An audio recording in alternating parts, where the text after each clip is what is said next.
Polls open in the Democratic Republic of Congo for long-delayed election. At least 8 government soldiers and 14 militants killed in Somalia. And President Xi Jinping and Donald Trump agree to further implement consensus from the G20 meeting. Hello and welcome to CGTN. This is Africa Live and I'm Karen Roberts in Nairobi. Also coming up in the programme. In business, a look at some of the stories that made headlines in Africa this year. And in sport, Egyptian Mohamed Salah improves his goal tally as Liverpool rout Arsenal 5-1. We start in the DRC, where voting has begun in the presidential election. Over 46 million Congolese have registered to vote. The ruling party's candidate, Emmanuel Ramazani Shadari, has already cast his vote. Felix Tshisekedi and Martin Fayulu are seen to be the strongest opposition candidates. The vote was originally meant to take place on December the 23rd, but was delayed due to technical issues. 3 cities will have their vote delayed until March due to violence and the Ebola outbreak. While polls are open, 20% of polling stations in Kinshasa are closed due to a lack of voting machines. The results are set to be announced on January the 15th. Meanwhile, outgoing Democratic Republic of Congo President Joseph Kabila has vowed that the election will be free and fair after casting his ballot in Kinshasa on Sunday. I don't have any concerns as I speak to you. My only concern is that we have this very heavy rain and probably voter turnout might be low, but hopefully the skies will clear and the voters will turn out in numbers. Well, time will tell. But it's clear that the elections are free and fair and will definitely be free and fair. Well, for more on this, we are now joined live by CGTN's Leon Esenyange, who is in Kinshasa for us. Describe the voting process so far, both in the capital, Kinshasa, and in other cities.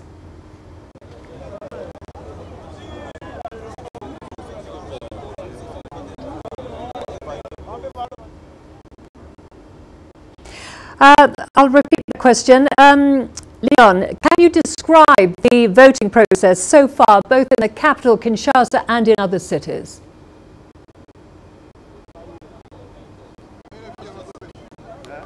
I'm terribly sorry. We seem to have lost Leon there, but we will try to get him back a bit later on in the programme. Well, as citizens begin to vote, there's hope that the country's many challenges can be fixed. CGTN's Chris Ochemringa takes a closer look at the everyday challenges facing Congolese. The DRC is Africa's biggest copper producer and is rich in minerals, but the vast majority of its population is poor. Corruption is widespread. The minerals have also been a source of conflict for decades, which has scared away investors. But President Joseph Kabila says his government has accomplished most of the promises it made in 2001. Second item on our agenda or plan of action was that we wanted to achieve economic stability, monetary stability. Did we achieve or have we achieved that? The answer is yes. Our economy is stable. But a former world... The DRC has only had 4 presidents since it gained independence from Belgium in 1960. Its population of 80 million people is scattered across the country with poor infrastructure, which is an issue many voters would like to change. 21 candidates are vying to replace President Joseph Kabila. A political analyst in Kinshasa believes whoever wins must tackle corruption. We just need a strong, very strong and determined leadership that will bang on the table that this has to stop. Whoever does this is what will happen. And I can tell you that the coffers of the government in terms of revenue will be filled up just like that. Over 40 million Congolese are going to the polls. Many hope the much-desired change will give them something to sing about for many more years. Chris Ochamringa, CGTN, Kinshasa, Democratic Republic of Congo. Well, I think we can now return to CGTN's Leon Esanyanga, who is in Kinshasa for us. Leon, can you describe the voting process for us so far, both in Kinshasa, the capital, and in other cities?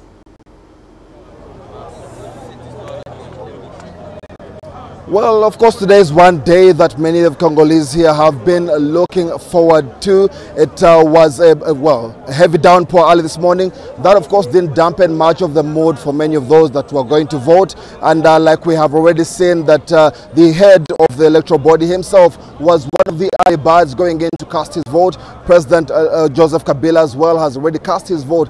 And several other places in Kinshasa. But right now, I'm about 15 kilometers out of the capital in a town called Limete, and quite an issue happening here. Several of the voters are not happy. Why? Because they do not have the list or the voting list on which they should be able to queue up and cast their vote. So they are not quite sure how soon that will come through, and definitely not many here are pleased about what is going on. And Leon, another obstacle seems to be the fact that there's just one machine per 700 voters. And of course, some voters have expressed concern that they'll be unable to vote. How is the Independent National Electoral Commission dealing with this situation?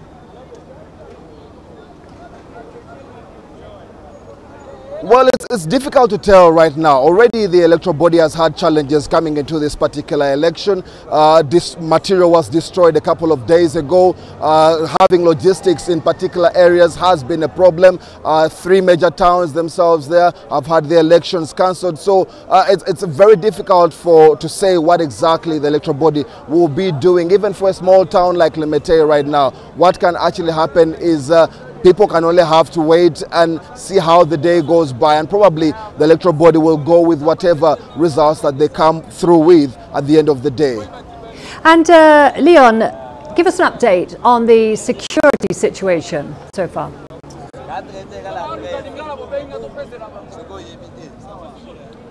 Well, from Kinshasa town, we've been able to see a couple of police officers and soldiers posted in particular areas around on the main streets and a few corners. None we have been able to see on the outskirts here, so probably much of the security is within the capital. But we'll keep moving around during the polling session today, and probably definitely we'll hope that there's security being posted in several areas. But from the outskirts, definitely what we have been told is that there's been beefing up in areas where there were demonstrations, protests in Beni and Butembo. So definitely there could be just heightened security as the day goes. Okay, thank you very much for that update on the voting there in DRC. That was CGTN's Leon Esanyanga there in Kinshasa. Well, now Robert Nagila takes a closer look at the 3 main frontrunners. Emmanuel Ramazan Shadri is President Joseph Kabila's preferred successor. Born in 1960 in Kasongo in eastern DRC, he studied political science at the University of Lubumbashi before entering public life in the 90s.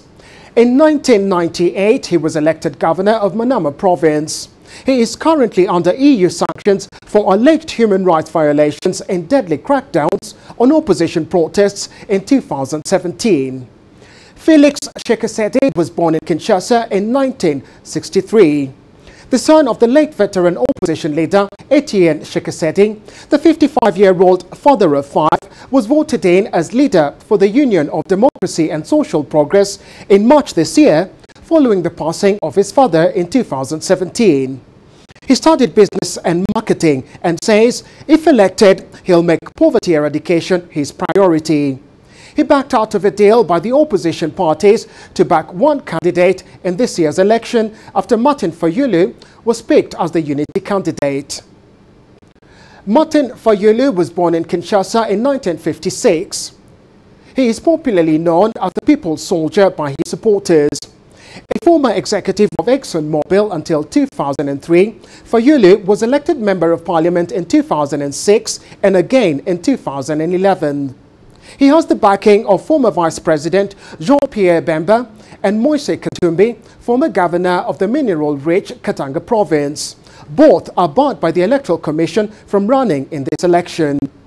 In 2016, a bullet grazed his head after police fired at anti-Kabila protests in Kinshasa. He says if elected, he will restore security to the country and revisit mining and oil contracts to benefit the country. Back to you. Well, for more on this, we are now joined by Yusuf Serunkuma. He is a political analyst and researcher at Makerere University in our Kampala studios. Thank you very much for joining us. Crucial polls for the Democratic Republic of Congo. What's your impression of the electoral process so far? Thank you so much for having me. Well, you do not expect it to be any different from any other electoral process on the African continent. There are things to take home, there are things to be proud of, and things that really are still a dent on the ways in which we hold election on the African continent. The big one to be proud of is that the current president, Kabila, is not on the ballot.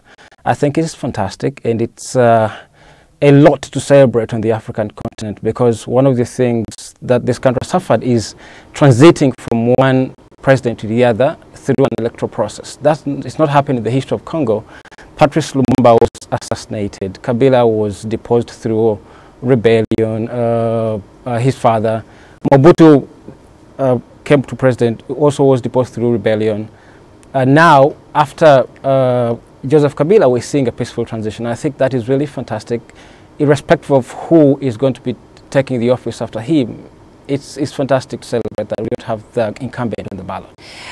There's a problem here, though, isn't there? We've got 3 regions of the country where 1.2 million voters are unable to cast their vote, and they'll only get the chance to vote in March. How can their votes be relevant, seeing as the election results will already be out?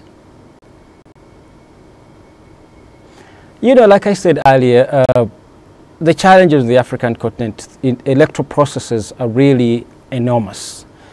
1.2 million voters out of an electoral community of 40 million people we shouldn't look at it as if it will alter the outcome of the election. This is 1.2 out of 40 million people. Assuming 50% of people turned up to vote, that is like 20 million votes. Surely 1.2 is a dent, but not a big one to condemn this election. I think we can work with it. We can at least for a minute believe what the government told us. Ebola is a big thing in Congo. We can take them on that. We can't let it's such a lousy excuse from many commenters, but I think we should take it for what it is. But also 1.2, I think is ignorable. Okay, well, a lot of challenges, as you say, but a lot is at stake for this election. What must the country do moving forward to ensure a smooth transition of power? In the immediate aftermath of the election, I think most is going to depend on those who will lose, because the atmosphere is really tense. Right from the time when the electoral process started, it's been quite intense. So if it does happen that at any one time 2 of the 3 contenders are likely to lose, it will depend on them. If they mobilize to have protests on the streets, there will be bloodshed in Kinshasa.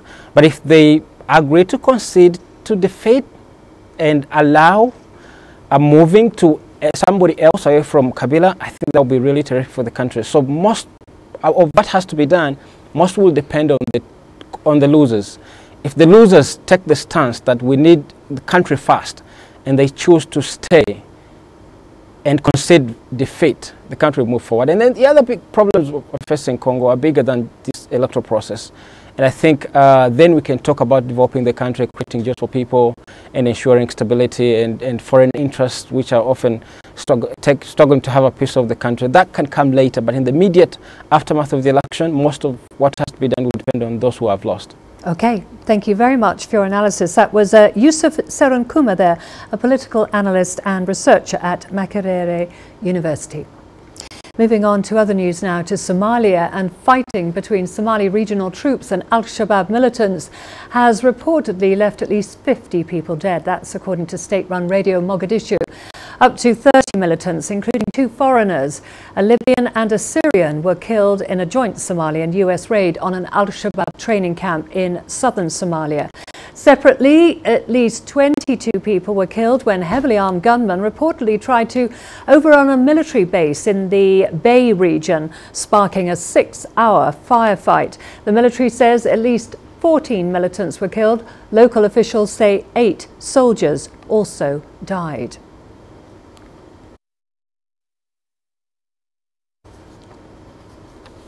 Well, we are going to a short break now. Don't go away. Lots more to come, including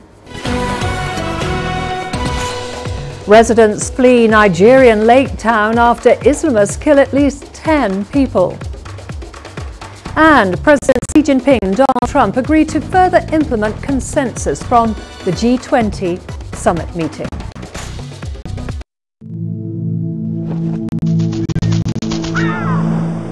How will your world change today? What happens here? What happens there? Or what you make happen for yourself? If it matters to you, it matters to us too.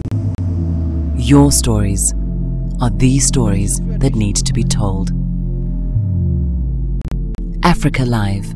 Find your voice.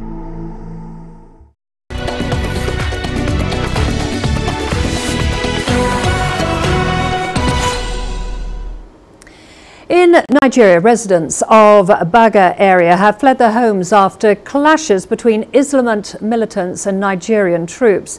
10 people, including a member of the military, have died as a result. Islamist militants and Nigerian troops have been fighting around the fishing town, which is in Lake Chad.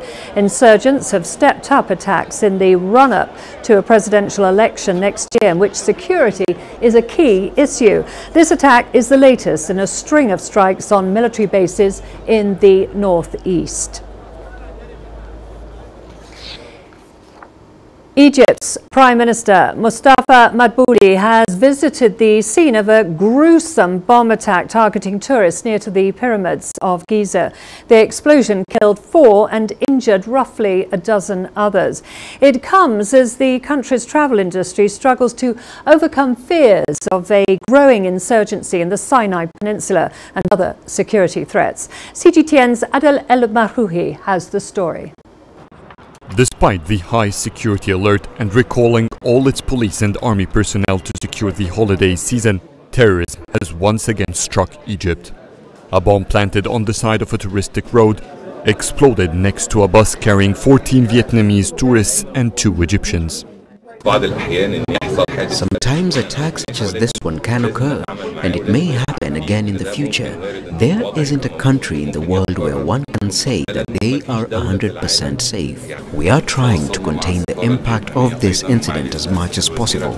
But the most important thing is to provide medical care to all those who were injured. We give our deepest condolences to those who lost their lives in this incident, whether Egyptian or the tourists who died.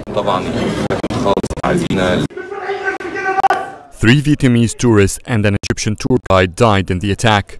Egyptian officials and Vietnamese ambassador to Cairo rushed to the hospital to follow up on the injured conditions. I came here as soon as I heard about the accident.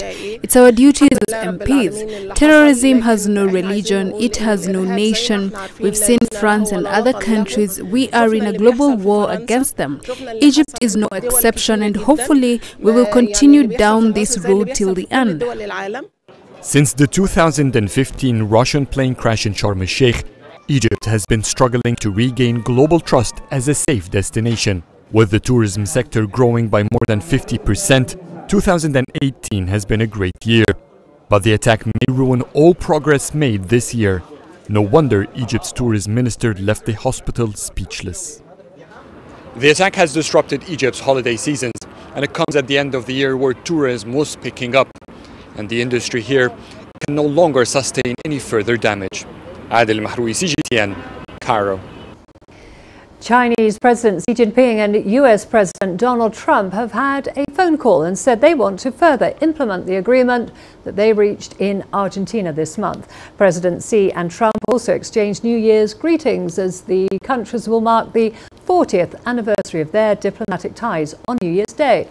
The call came at the request of the US regarding trade issues. President Xi says he hopes the two sides can meet each other halfway and reach an agreement beneficial to both countries and the world as soon as possible. Trump said he's pleased to see that their consensus reached at the G20 summit is being carried out and big progress has been made. The Chinese leader said Beijing is willing to continue working together with Washington in economic relations, trade, military law enforcement and in culture. Well, earlier we spoke to our current affairs commentator, Ina Tangen, who gave us some analysis of the exchange at the end of the dramatic year in bilateral relations. I think Donald Trump is under a lot of pressure politically and economically at home and possibly in other areas of his personal life. In terms of the impact on the U.S. and China, it's been severe. As everyone forecasts, there could be no winners. But what's interesting about this is that Robert Lighthizer, the trade representative, the very China hawk, will not be leading the delegation on January 7th. His undersecretary will, a person who is a litigator in trade patents and things like this for 20 years. And I think he'll have a better understanding of exactly how commerce and politics works together. France's Yellow Vest protests are back for a seventh weekend. Protesters scuffled with police at a Paris TV station, yelling fake news and burning cars. Violence was reported in other cities as well. The demonstrations began over a fuel tax increase but quickly grew to include economic inequality. President Emmanuel Macron scrapped the tax and offered other concessions to try to stop the protests.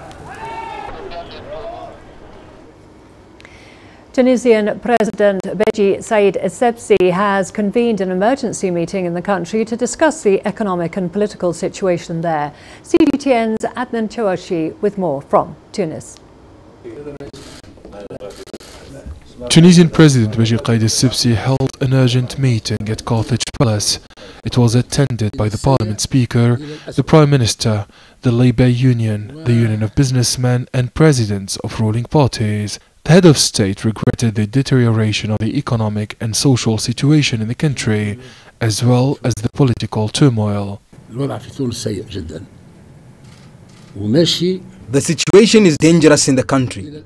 It is taking place at a delicate security environment marked by repeated attempts to weaken the state and threaten its integrity. There is no quick exit from the crisis, which may lead to other dangers and challenges. Said Essebsi deemed it essential to find radical solutions to defuse the crisis and make courageous and bold decisions to restore hope to Tunisians. All parties and national organizations need to continue their dialogue away from narrow political calculations and on the basis of national interest. There is allegiance only to Tunisia. Together, we must preserve the democratic process, protect the state against threats and serve the general interest of the people. Analysts argue that the Carthage meeting took place in a spirit of outspokenness and reflected the reality of the current political landscape. Many emphasized the role of the head of state in bringing all political leaders to the negotiating table. The crisis between the opposition and the ruling parties has paralyzed the public administration. In addition, the conflict between the Labour Union and the government led to an unprecedented social crisis. The president made it clear that dialogue is the only way out.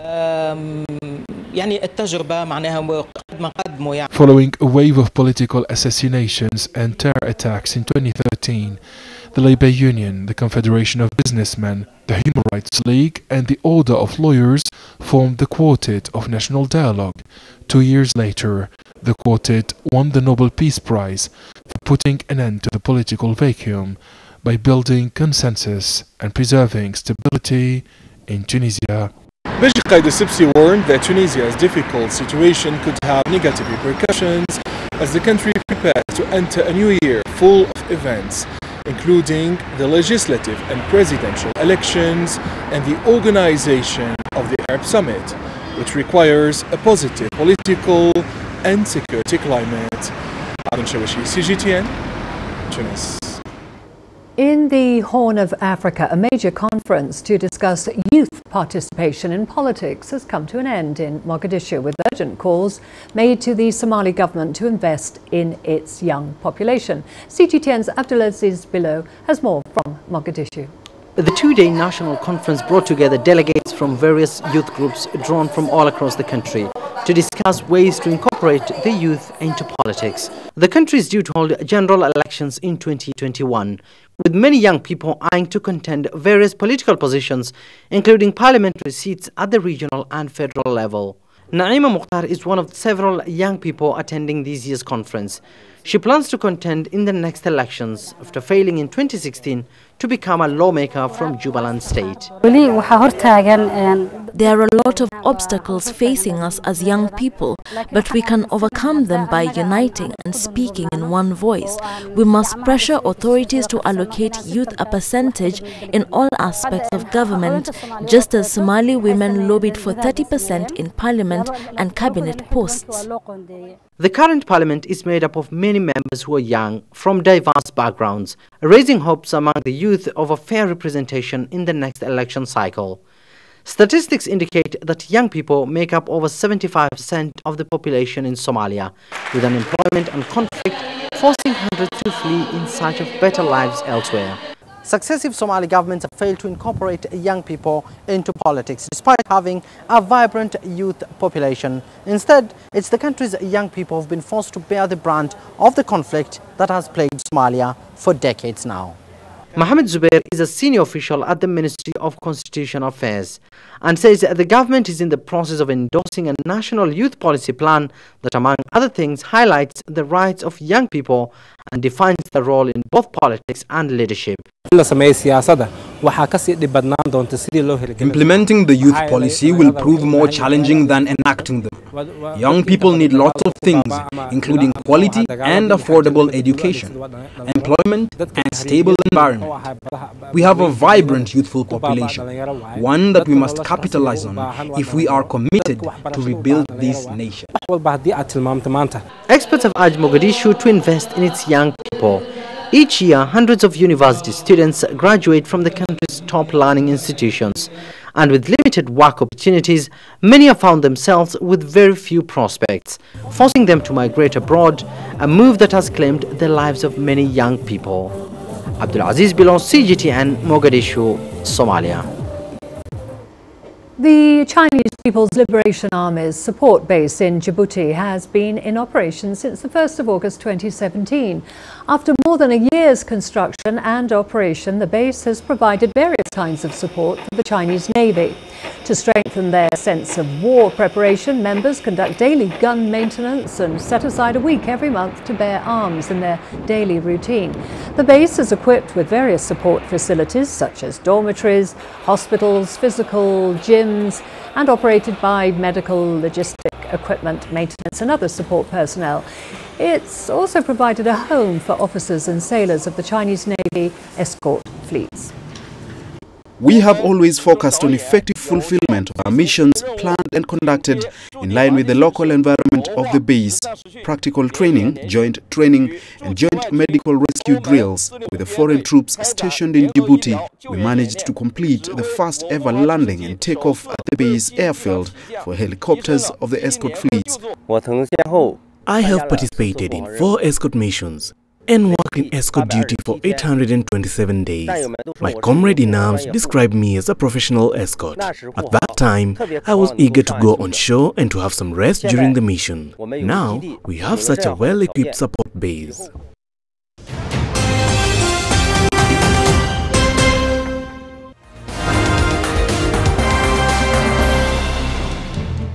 A recap of our top stories now. Voting is underway in the Democratic Republic of Congo. Over 46 million Congolese have registered to vote. The ruling party's candidate, Emmanuel Ramazani Shadari, has already cast his vote. Felix Tshisekedi and Martin Fayulu are seen to be the strongest opposition candidates. The vote was originally meant to take place on December the 23rd, but was delayed due to technical issues. 3 cities will have their vote delayed until March due to violence and the Ebola outbreak. In Somalia, fighting between Somali regional troops and Al-Shabaab militants has reportedly left at least 50 people dead. According to state-run Radio Mogadishu, up to 30 militants, including 2 foreigners, a Libyan and a Syrian, were killed in a joint Somali and US raid on an Al-Shabaab training camp in southern Somalia. Separately, at least 22 people were killed when heavily armed gunmen reportedly tried to overrun a military base in the Bay region, sparking a 6-hour firefight. In Nigeria, residents of Baga area have fled their homes after clashes between Islamist militants and Nigerian troops. 10 people, including a member of the military, have died as a result. Islamist militants and Nigerian troops have been fighting around the fishing town, which is in Lake Chad.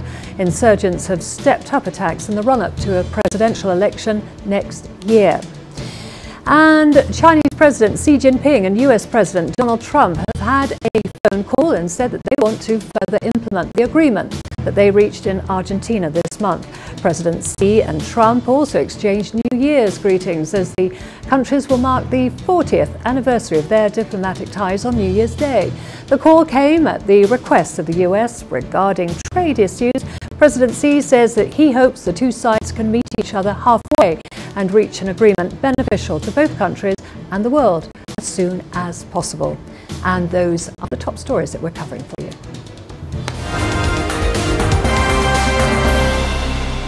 Well, we are going to a short break now. We've got all the business news coming up, including the 11-country Trans-Pacific Partnership Free Trade Agreement comes into force. And a look at some of the stories that made headlines in Africa this year. Africa is the nexus of enterprise, and global business will tell you why it matters. From the mega investment projects to multi-billion-dollar mergers and acquisitions. Africa today collects, just in terms of revenues from taxes alone, $545 billion a year. If you take 10% of that and you devote it to the energy sector, problem solved. All this on Global Business, weekdays at this time on CGTN. You don't find the stories of North Africa by sitting on the sidelines. You've got to get out, go there, and you'll find them. In the bazaars of Casablanca. Among the crowds in Cairo. Come to visit Cairo, the ancient capital of Egypt. Along the water.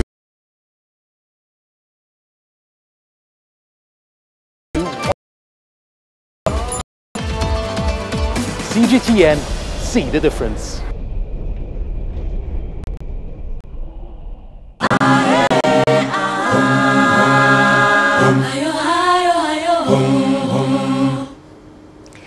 The 11-country Trans-Pacific Partnership Free Trade Agreement comes into force today. The ambitious Trans-Regional Pact was resurrected after Washington's withdrawal put the deal on life.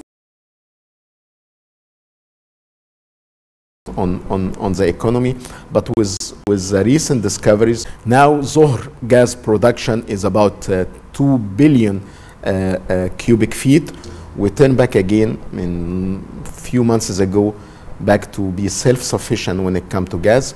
Oil, we still import 30% of our consumption of oils.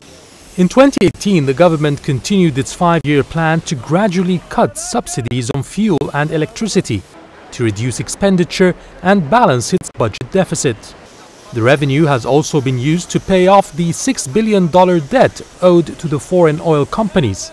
And this has paved the way for more investments in oil exploration in the Red Sea and Mediterranean. We have a lot of new technology going to be implemented to basically increase the production in the Gulf of Suez.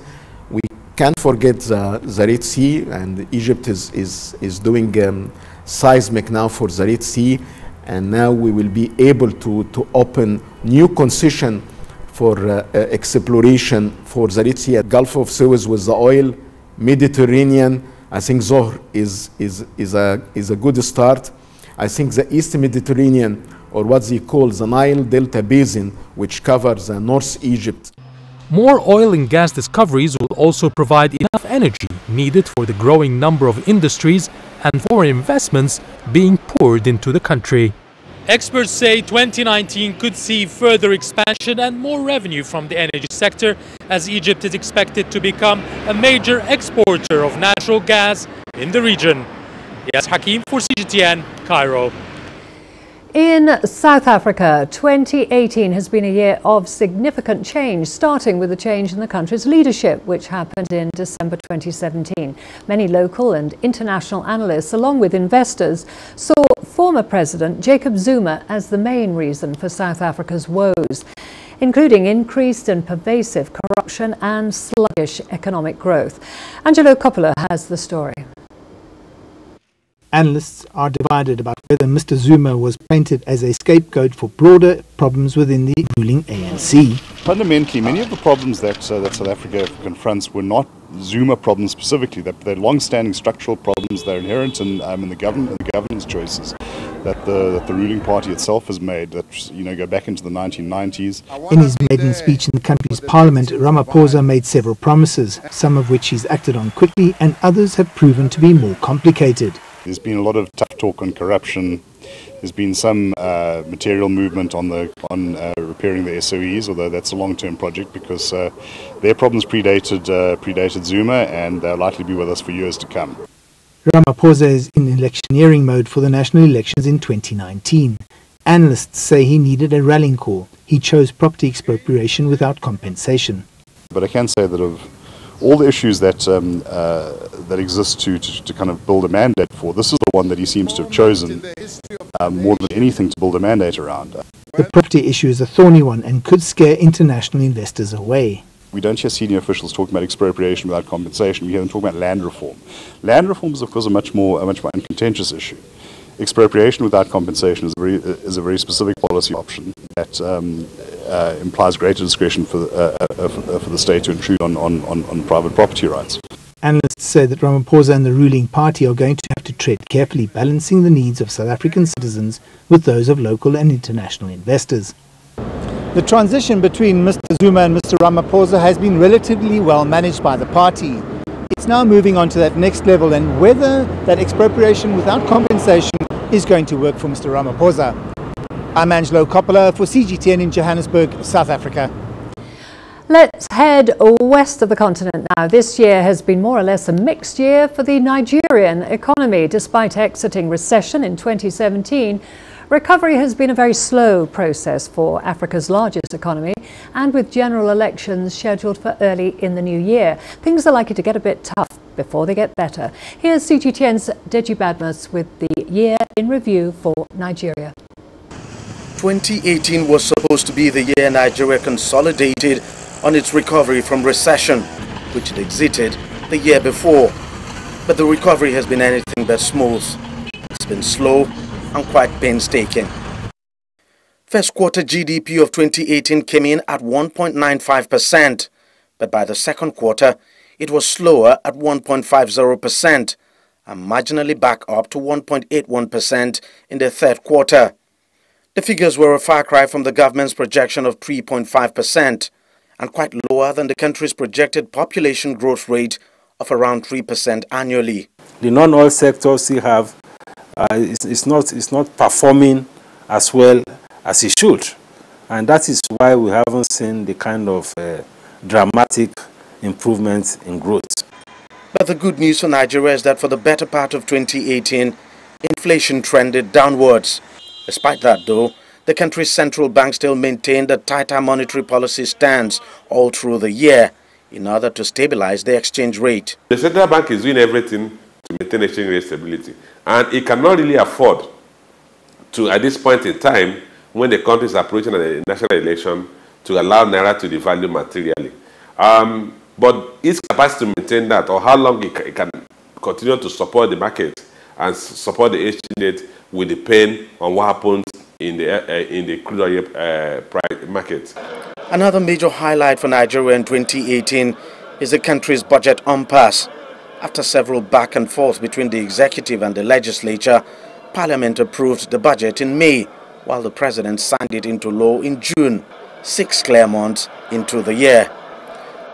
The budget delay further compounded issues for the Nigerian stock market, which also took a big hit from the political tension in the country over next year's election.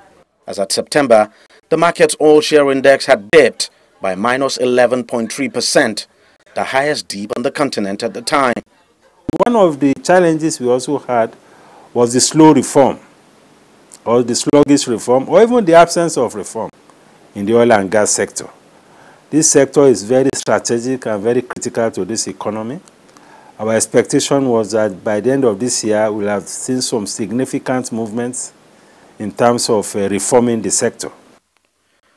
2018 is also one year Africa's telecoms giant MTN would wish things had been different for it in its largest market, just as it was coming out of a settlement over a hefty fine for breaching Nigeria's telecoms regulators' directive on deactivating unregistered lines.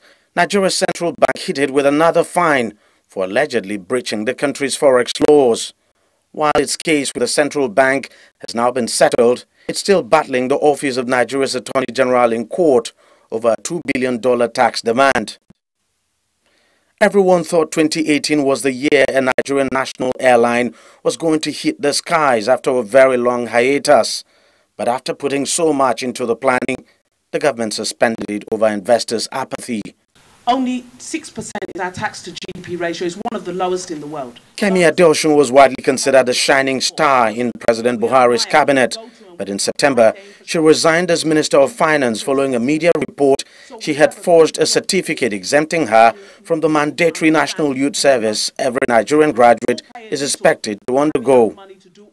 It's indeed not been an easy year for Nigeria as far as the economy goes. And unfortunately, the horizon doesn't look bright. Oil prices are falling, and if they continue that way, it means the country will face a further challenge in 2019. Of course, the government is doing all it can to diversify the economy, but it will take some time before the impact of that hits the streets. Djibouti, CGTN, Lagos, Nigeria. We're going to a short break now. Don't go away. Lots more to come, including sightseers visit Cairo's pyramids a day after blast hit tourist bus in Giza. Join us in Global Business and see Africa through our eyes. The greatest journeys, the greatest sights, the greatest adventures. Here in Panata, this weir allows the locals to walk on water. We're far more than just TV news. We're your passport to the wonders of Africa. To bring you stories of struggle, survival and hope.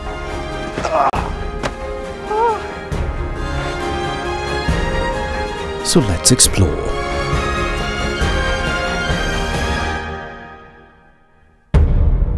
CGTN. See the difference.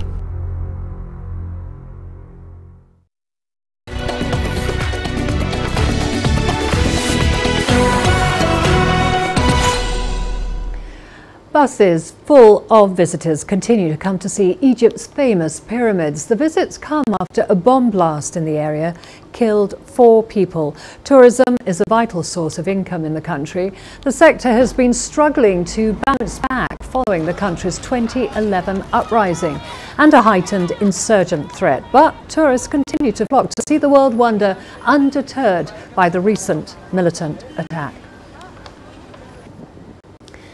A French company, Sigfox, has developed an ingenious way of tracking animals. With the help of the internet and a small tracking device, they're looking to give conservationists a much-needed boost.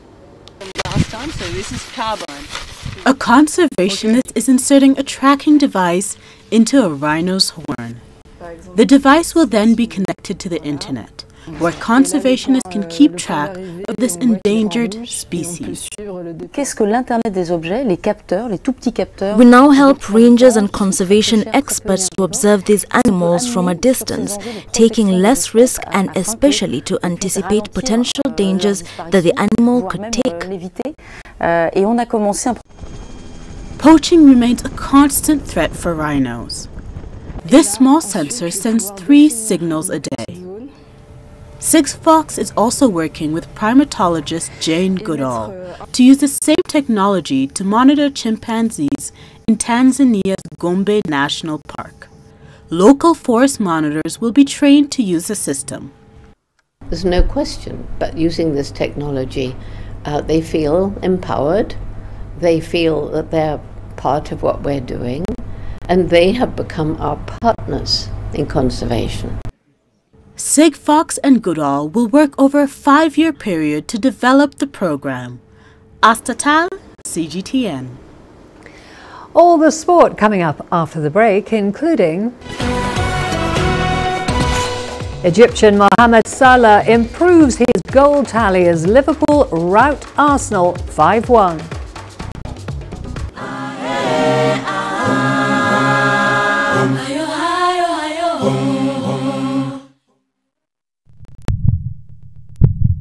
Africa, where champions are made, records are broken,